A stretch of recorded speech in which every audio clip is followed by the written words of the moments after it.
Assalamualaikum warahmatullahi wabarakatuh. Jumpa lagi dengan saya Iin Nursida. Kali ini bukan masak-memasak, tetapi saya akan bercerita sesuatu hal yang telah saya lakukan di sekolah pada hari ini. Ini saya baru pulang dari sekolah. Tadi saya mengajar 5 kelas untuk hari ini dan saya bertatap muka langsung dengan anak-anak karena sudah pelajaran kegiatan belajar mengajar tatap muka full 100%.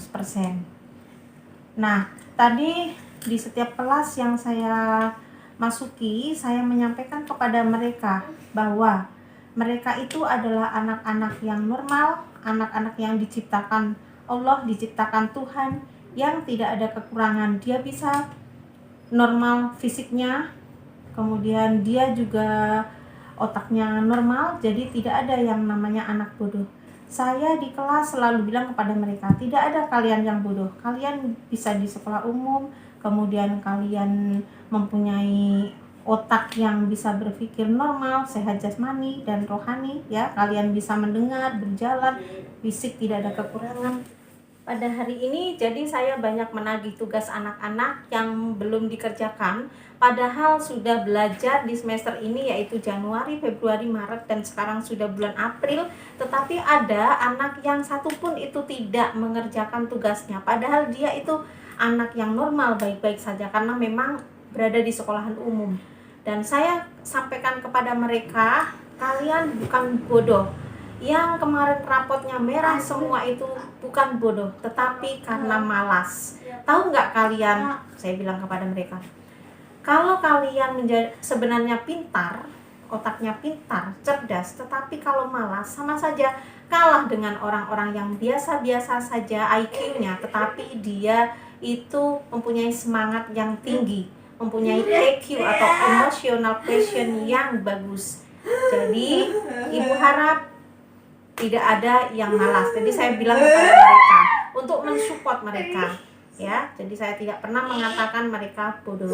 Saya bilang di luar sekolah ini, di sana, misalnya di sekolahan khusus, itu anak-anaknya berkebutuhan khusus, itu sama Allah diberikan kekurangan. Kalian ini sempurna. Jadi seperti saya bercerita, anak saya yang pertama, dia sekolah di sekolah khusus karena memang belum bisa bicara, kemudian walaupun dia mendengar tapi belum bisa berbicara karena memang dari lahir dia ada masalah kekurangan oksigen dan lari ke otak hingga bermasalah dalam perkembangannya. Kemudian dia minum air ketuban yang pernah saya ceritakan dulu, jadi itu diberikan kekurangan. Jadi kalian harus bersyukur. Saya selalu bilang begitu kepada mereka, mensupport mereka.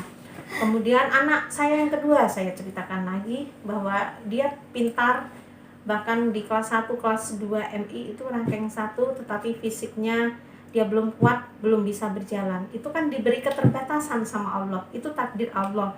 Nah, kalian ini harus bersyukur, saya bilang, karena untuk memotivasi mereka. Saya tidak ingin mereka itu menjadi anak yang malas. Nah, saya mengingatkan begitu, mudah-mudahan ada perubahan.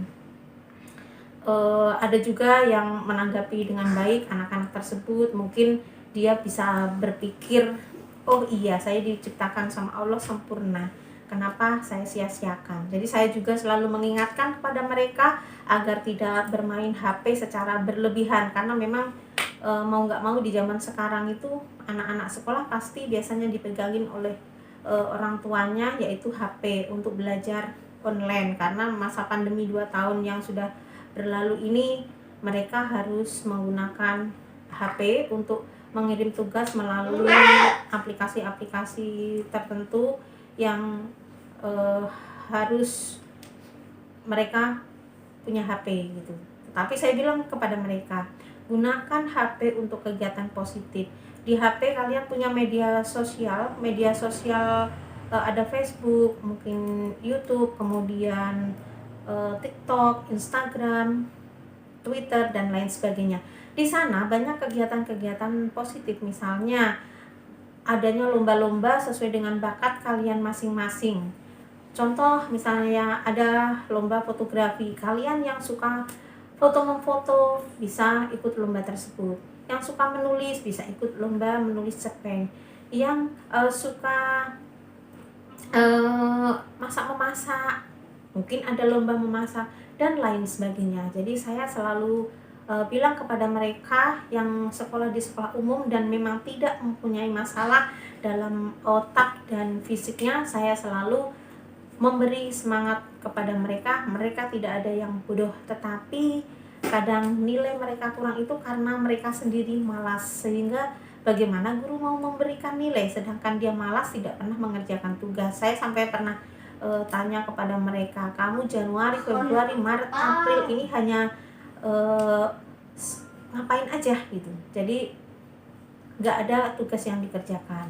Nah, cerita saya ini semoga menginspirasi bagi guru-guru seluruh Indonesia pada umumnya, agar selalu menyemangati anak-anak. Mungkin anak-anak yang malas itu punya masalah di rumah sehingga seperti itu, jadi kita harus memberi dukungan kepada mereka dan jangan mengatakan mereka bodoh, tapi bilanglah itu karena kemalasan mereka dan mensupport agar mereka bisa kembali membangun semangat untuk tetap rajin belajar. Itu sharing saya pada hari ini yang hari ini saya lakukan di sekolah. Terima kasih.